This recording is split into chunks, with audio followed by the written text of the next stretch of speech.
Fala pessoal, tudo bem? Eu sou o Felipe do canal Bitnada, seja bem-vindo aqui à Bitcozinha. Hoje, terça-feira do amor, 11 de dezembro, são 8h30 da manhã. E aí, belezinha? Olha só, hoje a gente vai falar um pouquinho sobre essa crise mundial que agora está todo mundo falando. Vou falar como os austríacos já tinham alertado sobre isso e qual que é a minha opinião sobre o Bitcoin ou o mercado aqui de criptomoedas se a gente realmente tiver uma crise. A gente vai falar sobre isso aí no decorrer do vídeo, tá? Vamos lá. Mercado global, 110 bilhões de dólares. O volume nas últimas 24 horas é relativamente baixo, são quase 13 bilhões de dólares. E a dominância do Bitcoin aqui na casa dos 50 e quase 55%, tá? O Bitcoin agora, nesse momento, valendo, ó, uma quedinha agora, hein, do que eu comecei a ver para agora, 3.355 dólares, tá? Com uma quedinha de 3% no diário, tá? Ripple valendo 30 cents, Ethereum valendo 90 dólares, com uma queda também de 3%, Stellar também com uma queda de 3%, valendo 11 cents. O Tether aqui está em quinto lugar, não tem jeito. Bitcoin Trash, o lixão aqui, 103 dólares, também com 3% de queda. EOS caindo quase 7%. Bitcoin lixão aqui também caindo 7 ponto alguma coisa por cento, valendo 91 dólares. E a gente vinha falando, pessoal, toma cuidado um pouquinho com esse lixão, existe muita euforia, né, que vai ser um novo Bitcoin, não sei o quê, blá blá blá blá blá. E tudo que sobe cai muito porque a gente está numa tendência macro de queda. Então não teria como o Bitcoin SV se sustentar numa tendência de queda com tudo isso aqui caindo. Numa tendência de queda, ele se sustentar na alta com tudo isso aqui caindo. Não faz sentido, né? Seria um ponto fora da curva, seria uma bolha. Então, natural que ele tenha tido uma euforia e agora comece a cair. Acredito que vai ficar fora do top 10, tá? Acredito que vai ficar fora do top 10 em breve. Litecoin valendo aqui 24 dólares, também com uma queda de quase 3% aqui. Tron, 10ª posição, valendo 1 cent aqui, um pouquinho acima de 1 cent, tá? Cardano aqui abaixo de 3 centavos, né? Pode enterrar e chamar o padre aí que já era, essa aí já foi. Monero, 43 dólares. É lógico que eu tô brincando, tá, pessoal? Eu ainda tenho Cardano, fiquem tranquilos, é a brincadeira. Tem que falar que é brincadeira, que os caras são loucos, né? IOTA, 24 cents também, com uma variação, a única aqui do top 13 aqui, com uma variação positiva, tá? Quase 1% aqui de alta, valendo agora 24 cents. IOTA, que já chegou a valer 5 dólares e 23, tá? Então a gente tem uma queda aqui de 95% desde o seu topo histórico, tá? Beleza, vamos falar um pouquinho sobre o que está acontecendo aqui com o Bitcoin. A gente vem falando esses dias todos, e a gente veio daquela queda, né? Só para a gente recapitular, a gente veio daquela queda toda, né? Não aguentou aqui o suporte de 3.500, né? Você vê que ficou algum tempinho aqui tentando, não conseguiu. Ele testou aqui uma vez em 3.200, testou a segunda vez em 3.200. O pessoal considerou que isso aqui seria um fundo duplo, né? A gente falou sobre isso ontem, o pessoal considerou como um fundo duplo. E quando a gente tem um fundo duplo, significa que a força vendedora não conseguiu jogar o preço abaixo desse fundo. E a força vendedora geralmente, com esse padrão, a força vendedora geralmente entra comprada, tá? E foi o que aconteceu. A força compradora, durante 2 vezes, não deixou o preço cair abaixo desse suporte aqui dos 3.200 e jogou o preço para cima. Aí a gente tocou aqui, por algumas horinhas aqui, a resistência de 3.596, 3.600 por volta disso, tá?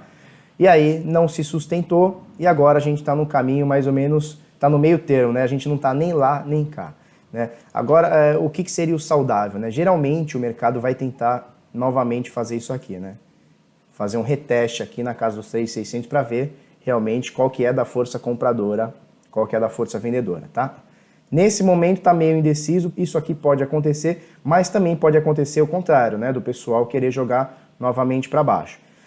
Eu acho saudável, nesse momento é o que eu gostaria que acontecesse, não quer dizer que é o que vai acontecer, né? A gente não tem bola de cristal, mas nesse momento eu acho que seria importante a gente tocar aqui os 3.600 aqui, para a gente ver como vai se comportar, tá?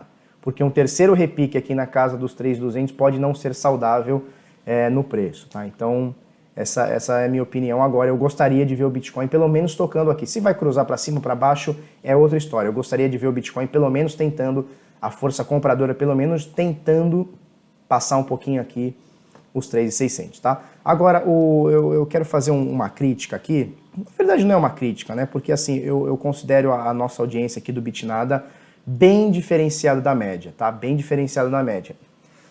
Esses dias me mandaram uma print lá do grupo no Facebook lá, de alguém falando alguma coisa assim, do tipo assim, os youtubers, o pessoal que escreve livro, dá palestra, o pessoal que trabalha no meio, né? O cara falou uma coisa do tipo assim, o pessoal que trabalha no meio não impediu essa queda toda do Bitcoin, né? Como se eu fosse o responsável por uma alta ou por uma queda do mercado. Quer dizer, o cara fala em descentralização e o cara quer que eu controle o mercado, né? Como se eu tivesse o poder, né? É umas coisas que a gente lê que é absurdo. Então, assim, só pra gente separar um pouquinho, a gente tem hoje, eu vejo no Brasil, tá? A discussão no Reddit, a discussão no Bitcoin Talk, ela tá mais avançada aqui no Brasil. Normal, tranquilo, nada de chocante nisso. Mas eu vejo hoje dois grupos de pessoas. Primeiro, uma criançada. E quando eu digo criançada, não estou falando de idade, eu estou falando nego imaturo mesmo, tá?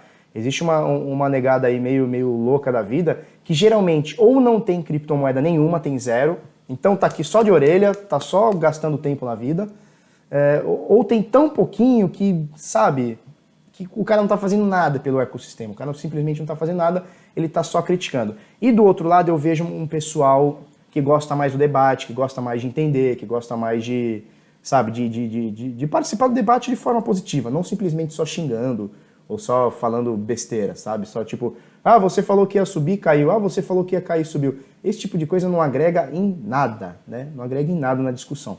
Enfim, eu vejo pelos nossos grupos, tá? Seja o aberto lá do Bitnada, a gente tenta cortar criançada, o pessoal não gosta, porque tem nego que gosta de ficar mandando meme. E a gente não gosta de ficar mandando meme porque não tem nada a ver, né? O grupo é de criptomoeda, não é grupo de palhaçada. Mas tem cara que não gosta. Então, enfim, esse cara a gente vai, pelas beiradas, a gente vai tirando esse cara, porque esse cara não interessa pra gente, entendeu? O cara da piadinha, o cara não interessa, não acrescenta em nada, entendeu? É o cara que fica só, quando sobe fica to the moon, então quando cai, go to hell. Então, tá? Então, assim, só pra gente entender, o copo meio cheio e o meio vazio, né? Pra muita gente, isso aqui é o fim do mundo, apaga a luz que acabou, né? E para muita gente, que é o pessoal que está interessado mais no debate, isso aqui são oportunidades de compra, né? Então eu vejo muita gente, eu vejo lá no grupo VIP, lá o pessoal mais responsável, entendendo que isso aqui, a gente pode chegar nisso aqui novamente, e aqui pode ser uma oportunidade da gente estar comprando alguma coisa. Eu estou comprando um pouquinho. Felipe, o que é comprando um pouquinho?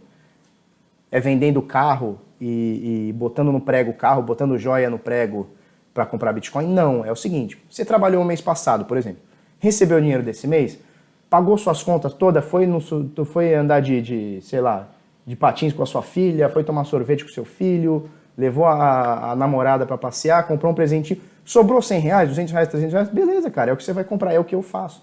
Mês passado me sobrou mais ou menos uns 500 reais, paguei todas as minhas contas, piriri, pororó, vou comprar. Todo mês que me sobra um pouquinho, eu compro. Nessa subida toda, tá? Nessa loucura toda aqui, ó, que aconteceu, eu diversifiquei um pouquinho o meu investimento, tá? Então eu tenho um pouquinho de renda fixa, tenho um pouquinho de ação, tenho um pouquinho disso, tenho um pouquinho daquilo. E agora, na minha opinião, não estou indicando ninguém a comprar, mas na minha opinião, está na hora de eu comprar, aumentar um pouquinho minha posição em Bitcoin, porque eu acredito que no futuro a gente vai dar risada disso aqui, tá? No futuro a gente vai falar assim, então, tu lembra lá em 2018 que a galera se matou e o preço chegou em 2 mil, 3 mil, 1.000, 4 mil, que seja? Lembro então. Eu enchi os bolsos. E você? Eu fiquei reclamando que Bitcoin era uma bolha. Agora essa desgraça vale, sei lá, $1 zilhão, né? Então é o copo meio cheio, meio vazio. Na minha opinião, é uma oportunidade de compra, para mim, tá? Não quer dizer para você. Agora, falando em investimentos, né? O lance todo é sempre estar diversificando e sempre investindo em valor. Por exemplo, eu quero, as minhas filhas estudam num colégio de bairro aqui, um colégio bom, não é excelente, mas é um colégio bom. E eu e minha esposa, a gente está vendo se a gente põe num colégio melhor para dar uma puxada no ensino, tá? Talvez até um colégio que fale inglês e tal, mas a gente está estudando isso daí. Então, isso é um investimento. E esse é o melhor investimento que eu posso fazer para minha família, é investir em educação, investir em conhecimento, tá? Esse é o melhor investimento que eu posso fazer. Se o ano que vem eu conseguir fazer esse investimento com elas e não comprar nada de Bitcoin, eu vou estar mega feliz, porque eu vou estar investindo na maior riqueza que eu tenho na vida, que é a minha família, tá? Então, conhecimento e estudo também é um investimento. Investimento não é você pegar só R$5 e botar numa renda fixa, pegar R$1.000 e comprar de Bitcoin. Você tem viagem pode ser um investimento, tá? Um enriquecimento cultural e tal. Então, na minha opinião, Eu estou no momento de investimento, e investimento não estou falando só em dinheiro, é uma questão também de educação, investir na sua família. Investimento pode ser também em saúde, o cara fazer um esporte, tudo isso é investimento, tá? Muita groselha, né? Vamos mudar aqui para as análises. Ó, esse aqui é o Schoenheimer, ele fala aqui um padrão de uma bandeira de baixa, tá? Um padrão de bandeira de baixa, onde ele bota aqui esse mastro, dá para ver aqui, tá meio confuso o gráfico, né? Mas ele bota esse mastro aqui, ó, branco, tá? Ele projeta essa queda desse mastro e pegando do topo aqui, onde ele acha possivelmente pode chegar, até o fundo ele tá achando aqui em 2.900 pela Bitfinex, tá? Lembrando que o preço, segundo ele, tá?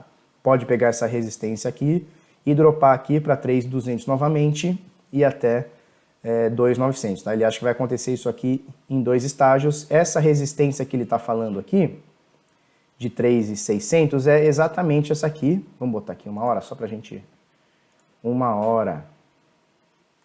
Tá? É exatamente essa resistência aqui. Oh, Jesus. É exatamente essa resistência aqui dos 3.600 que a gente vem falando, tá? E essa outra, esse suporte aqui, ó, dos 3.300 que ele marca aqui na Bitfinex, na verdade pra gente dá 2.200, tá? Tá vendo esse fundinho duplo aqui? Na verdade... é esse suporte aqui, tá? Então o que ele está falando aqui pra gente, basicamente, é o que eu acho que pode acontecer, não necessariamente nesta mesma ordem, que é o seguinte, olha pessoal, o preço está aqui, piriri, pororó, a gente pode bater essa resistência para depois buscar esse suporte. O que também pode acontecer o inverso, tá? Ele pode tentar pegar aqui o suporte para depois subir. Eu, como falei para vocês, acho saudável que a gente venha buscar aqui essa resistência primeiro antes de qualquer coisa, tá? Porque a gente teve uma força vendedora aqui, não conseguiu, vamos ver se a força compradora ganha mais um fôlego aí. Se não ganhar, é preocupante para mim, tá? A gente vir testar aqui direto aqui, para mim é preocupante, pelo menos num primeiro momento, tá? Então essa aqui é a análise do Schoenheimer, ele acha que vai chegar aqui até mais ou menos 2.900, ele postou essa análise há 5 horas atrás, tá? Vamos falar um pouquinho de crise mundial, né? Esse aqui é o Scavo. Ele botou aqui esse índice Dow Jones Industrial Average aqui. O lance é o seguinte, ele coloca aqui ó, a linha de tendência, que é essa pretinha, né? Então uma linha de alta aqui. Ele bota aqui no semanal, ó, One Week, né? Uma semana. Ele coloca aqui no semanal a linha azul, tá? Que é uma média móvel de 100 períodos. E aqui em laranja, ou vermelho, sei lá que cor que é isso aqui. É um vermelho, né, cara? Deixa eu ver se é isso aqui mesmo. Isso, em vermelho ele coloca uma média móvel de 200 períodos. Tá? Felipe, o que representa 100 e 200 períodos? Isso aqui representa a média dos últimos 100 períodos. Então se a gente somar esses últimos 100 candles aqui vai ser a média de preço, tá? E se a gente somar os últimos 200 candles, essa aqui vai ser a média de preço. Então o que ele fala aqui? Ó? A gente está muito próximo de uma crise não oficial, como ele fala aqui, porque a gente está tocando no suporte da média móvel de 100, tá? É o que ele fala aqui. E a gente vai estar oficialmente numa crise quando a gente tocar esse suporte aqui dos 200 períodos, tá? Da MA, média móvel, Moving Average de 200 períodos, tá? É o que ele acha que vai acontecer e aí estaremos oficialmente numa crise. Ele fala algumas coisas aqui, piriri pororó, esse aqui é o índice Dow Jones. Dow Jones são 2 caras, né? Inclusive o Dow é o cara que fez a teoria de Dow, que para mim é a teoria mais importante de economia, sei lá, de análise técnica que a gente tem, tá? A teoria de Dow, que é a teoria onde ele diz que os preços descontam tudo, tá? E o mercado se move em ondas. Ok, vamos lá. Vamos falar um pouquinho sobre essa crise mundial, que agora parece que está pegando o povo aí, tá todo mundo, meu Deus, tá tendo uma crise. Se você segue o pessoal da escola austríaca, os libertários, isso não tá te pegando desprevenido, tá? Por exemplo, o Rafael Haid, lá do Ideias Radicais, ele vem falando dessa crise mundial há pelo menos de um ano para cá. Pelo menos, tá? Pelo menos uns 2 anos para cá ele vem falando dessa crise. Se você acompanha o Hélio Beltrão, o que o Hélio Beltrão escreve, você também já está ciente dessa crise há pelo menos uns 2, 3 anos. Ou seja, os austríacos estão falando, o pessoal da escola austríaca de economia já está falando sobre isso há algum tempo. Olha, pessoal, existe uma crise iminente que vai acontecer. Ponto. Por que, Felipe, que isso está acontecendo? A impressão de dinheiro nos Estados Unidos nunca foi tão grande. Pegaram, sei lá, tipo, dos últimos 5 anos ou 10 anos, Eu não lembro agora. Inclusive, acho que foi o Rafael Haid que botou um vídeo, sei lá, há um ano atrás. Depois, se alguém tiver aí, coloca aí, por favor. Ele pegou a impressão do dinheiro, a curva de impressão de dinheiro dos Estados Unidos. É bizarro, cara. Tipo assim, você pega os últimos, sei lá, 100 anos, não imprimiu o que imprimiu nos últimos 5, tá? A dívida pública do mundo, aí não é só Estados Unidos, a dívida pública do mundo está em valores estratosféricos. Eu tenho uma palestra que eu falo sobre a dívida pública mundial, né? Que o pessoal costuma falar que o Bitcoin é a bolha, e a bolha realmente são essa dívida pública, né? Em valores atuais, a gente está em cerca de 215 trilhões de dólares de dívida pública do mundo todo. Só para você ter uma noção, para a gente pagar essa dívida, a gente precisaria de 3 a 4 anos, o mundo inteiro trabalhando, ou seja, pegando todo o PIB do mundo, o mundo inteiro trabalhando sem ninguém ganhar um centavo, o que seria óbvio impossível, né? O mercado não funciona assim, não teria como as pessoas sobreviverem, mas enfim, só por teoria, a gente precisaria de 3 a 4 anos, todo mundo trabalhando, dando seu suor sem gastar um centavo só para pagar a dívida, tá? Detalhe, 30% dessa dívida foi adquirida nos anos 2000. Aliás, dos anos 2010 em diante, tá? Nos anos 10, tá? Ou seja, a dívida ela está exponencialmente subindo. E é uma dívida que não vai ser paga nunca, só que essa conta vai chegar, tá? Há uns meses atrás, eu sou meio ruim da coisa meio temporal, tá? Mas o Rafael Haid também fez um vídeo sobre a bolha imobiliária da China. Se você sabe, principalmente se você mora em grandes centros, por exemplo, aqui em Santos, a gente viu isso demais, São Paulo, Rio, grandes centros de Belo Horizonte viram bastante isso, que foi a tal da bolha imobiliária, tá? A bolha imobiliária, por exemplo, aqui em Santos, vira e mexe, sai no jornal, Santos é um cemitério de apartamentos. Santos é uma cidade desse tamanho, tá? Uma cidade, é um ovo. O pessoal fala que Santos é um ovo. Eu não sei agora, porque deve ter mudado e tal, mas tinha, tipo assim, mais de 1.000 apartamentos que não foram vendidos, que estão na mão de construtoras. Ou seja, Santos é um cemitério de apartamentos. Santos é uma cidade, Santos é um ovo. Você pega São Paulo, Rio de Janeiro, Belo Horizonte, Porto Alegre, sei lá, bota o Brasil inteiro, grandes centros aí, e você vê que a gente teve uma bolha imobiliária. O problema é que o Brasil é o anão diplomático, o Brasil é desse tamanho, né? A gente sabe disso. E parece que existe uma bolha imobiliária na China, tá? Então, assim, se você acha que a bolha imobiliária no Brasil foi um problema, ou é ainda um problema, a gente ainda tem aí resquícios disso daí, você imagina uma bolha imobiliária na China, tá? Que tem 2 bilhões de habitantes, é isso, né? Posso estar falando besteira, mas acho que são 2 bilhões, né? De habitantes ou coisa parecida. Então você imagina o tamanho do problema que o mundo vai enfrentar. Nunca se imprimiu tanto dinheiro no mundo, nunca se deveu tanto para o mundo, ou seja, é uma bolha, e nunca se construiu tanto imóvel para gente que não vai ter como pagar e gente que não vai ter gente para comprar esse imóvel, tá? Então, só para você entender o que aconteceu com o Brasil nos últimos anos. Gastaram muito, imprimiram dinheiro. E olha o que aconteceu com o Brasil quebrou, tá? Ah, corrupção, sim, a corrupção faz parte também. Ah, mas o Brasil não sabe gastar dinheiro também, tem todo esse papo aí.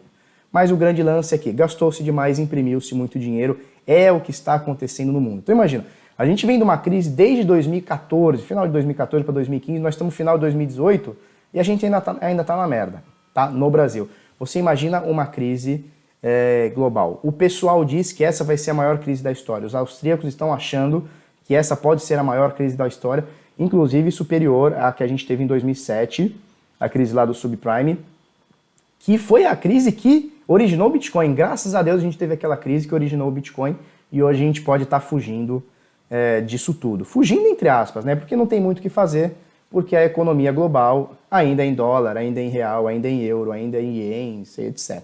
Bom, por que eu estou falando isso tudo? Porque agora o pessoal está falando, nossa, vai ter crise. Os austríacos estão alertando. O pessoal liberal, o pessoal libertário, já está falando disso há algum tempo, tá? Então vamos procurar se informar um pouquinho, porque esse papo de ficar ouvindo analista de Rede Globo, eles são engenheiro de obra pronta, tá? Agora, minha mulher veio falar para mim esses dias, falou, caramba, Felipe, a crise deve estar chegando mesmo, porque até a Globo começou a falar, né? Ou seja, até a minha mulher, né, que não acompanha tanto esse cenário libertário e tal, já tinha visto o vídeo do Rafael Haid há ou 2 anos ou 3 anos atrás, sabendo que a gente vai ter uma crise, tá? Só que a Globo só veio falar agora que é possível que tenha um crash na Bolsa, um crash nos Estados Unidos, um piriri, um pororó. Enfim, por que eu tô falando isso tudo? porque a gente está no Bitcoin e a gente está no universo Bitcoin. O Bitcoin foi criado a partir da crise lá de 2007, 2008, onde os caras falaram assim, bom, agora é definitivo, a gente precisa tirar governos e bancos da jogada. Criaram lá o BitGold, Bitcoin, piriri, pororó, foram fazendo o lance todo. O grande lance é o seguinte, como fica o Bitcoin nessa crise nessa possível crise que a gente pode estar enfrentando aí? Inicialmente, aí eu vou dar minha opinião, é baseada em nada, é apenas a opinião de um barbado no YouTube, tá? Na minha humilde opinião, num primeiro momento, que é o que está acontecendo, a gente vai ter preço em queda, tá? A gente vai ter isso aqui. Queda infinita, na minha opinião, porque vai acompanhando tudo. No decorrer do tempo, enquanto a crise for se aprofundando, aí eu acho que o Bitcoin passa a ser uma boa reserva de valor, tá?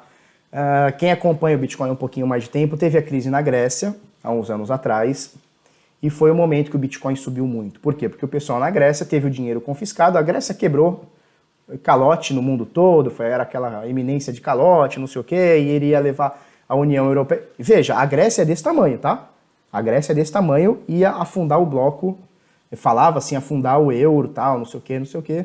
Resumindo, governos imprimiram mais dinheiro, deu tudo certo, adiaram a conta, pode ser que esteja chegando.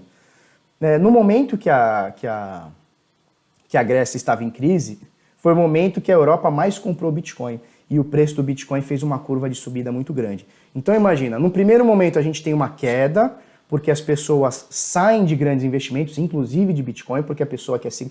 No momento de queda, imagina, num tiroteio, o nego pega qualquer escudo e se agarra. É a mesma coisa que vai acontecer aqui.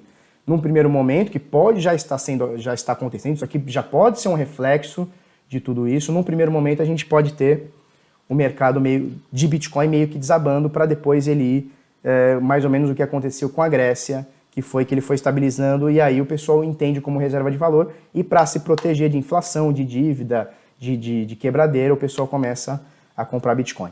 Então, num primeiro momento, eu acredito, já falei isso aqui algumas vezes, acredito que a gente pode ter uma queda. Num primeiro momento, e essa queda pode já estar acontecendo por conta disso. Num segundo momento, a partir do momento que a gente realmente tem o mundo quebrando, tá? Como aconteceu em 2007, 2008, a gente pode ter o Bitcoin querendo subir um pouquinho, por justamente ser todo o contrário disso tudo, né? Não poder ter inflação, não poder ter mais impressão de dinheiro, não poder ter controle de governo, não poder ter controle do Estado, não poder ter controle de bancos, tá? Então, haja groselha, né? Eu acho que é mais ou menos por aí, no primeiro momento queda, depois sobe. Eu vou indicar para vocês um vídeo do Avelino Morganti, que ele fala o seguinte, ouro, Bitcoin e a próxima grande crise mundial. Inclusive ele traz dados da dívida pública, tá? Inclusive dívida pública do Brasil. Quantos bilhões e trilhões a gente tem de dívida pública e essa conta está chegando, tá? Ele fala inclusive que eu no meu caso estou investido em Bitcoin e educação. Ele no caso está investindo em ouro e ele vai falar um pouquinho disso aqui. Eu vou deixar o link aqui em cima para você dar uma olhada, tá? Ouro, Bitcoin e a próxima grande crise mundial. Esse vídeo é indispensável para você entender o contexto do mundo, tá? Certo? Beleza, vamos falar um pouquinho sobre o nosso projeto Hold Estratégico. Ó, cadê? É o seguinte, ó, pessoal, eu deixei aqui travado, mas a gente tem uma estrutura de 2 grupos, tá? O primeiro é a carteira Hold Estratégico, que é essa aqui que eu tô deixando oculto aqui, onde a gente vai colocar a nossa carteira, tá? Então é a nossa carteira, nossas indicações e a porcentagem de cada moeda, tá? E a gente tem também vamos achar aqui. Calma que eu acho aqui. O nosso chat VIP, né? Que é onde o pessoal vai trocar ideias sobre a carteira, tá? Então a gente tem essa estrutura. A gente tem 2 grupos. Um é só a carteira, onde a gente passa nossas informações. E outro é o chat, que é esse aqui, onde a gente vai trocar ideia, falar sobre a carteira, falar sobre as moedas, etc, etc, etc, etc, tá? Como que a gente faz para assinar? Tranquilo. bitnada.com.br/hold, tem aqui a nossa página, já está adicionado criptomoeda, tá? Então você pode apoiar a gente, assinar a gente com criptomoeda, cartão e boleto, tá? Tem todas essas opções aqui e dá uma acessada aí, tá? Na verdade, o que é o projeto Hold Estratégico? É uma carteira de hold que a gente vai dar entradas e saídas nas nossas moedas, nas moedas que a gente acredita, dependendo de tendências de alta ou de queda, tá? Nesse momento a gente está com 4 moedas, tá? A gente está com uma posição, com 4 posições na carteira, e a nossa intenção é botar de 8 a 10 moedas, dependendo das tendências, tá? No momento, as moedas que a gente tem na análise fundamentalista não estão dando entrada, porque são tendências macro de queda, tá? Enfim, tá tudo aqui, o pessoal tá gostando e a gente tá se adaptando lá, beleza? bitnada.com.br/hold já tá aberto e o pessoal já tá entrando, beleza? Deixa eu botar aqui na terra de encerramento, beleza. Olha só, se você gostou desse vídeo, curte, comenta, compartilha com os amiguinhos, se inscreve no canal, coisa no sininho e é isso aí, muito obrigado, até amanhã.